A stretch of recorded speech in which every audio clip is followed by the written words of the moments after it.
Pandemi COVID-19 yang melanda dunia menginspirasi sejumlah mahasiswa STEMIK MDP Palembang mengembangkan game bertema pandemi dengan judul Pandemic Wars.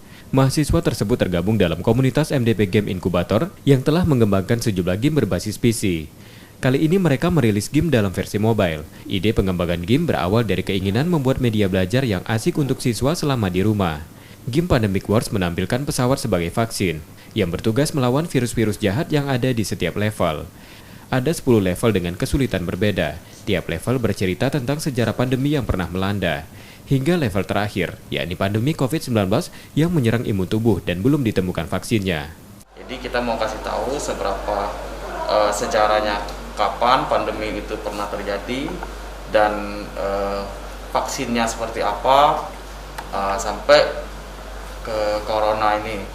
Kita harus tetap mematuhi protokol kesehatan. Kita tidak boleh lalai. Itu yang mau kita sampaikan melalui game ini. Aplikasi game Pandemic Wars karya mahasiswa ini telah didaftarkan untuk segera dipublikasikan dan dapat diunduh lewat Play Store. Karya mahasiswa Palembang ini diharapkan bisa mengedukasi masyarakat akan bahaya virus corona dan tetap mematuhi protokol kesehatan. Rizky Nurmizan, Kompas TV, Palembang.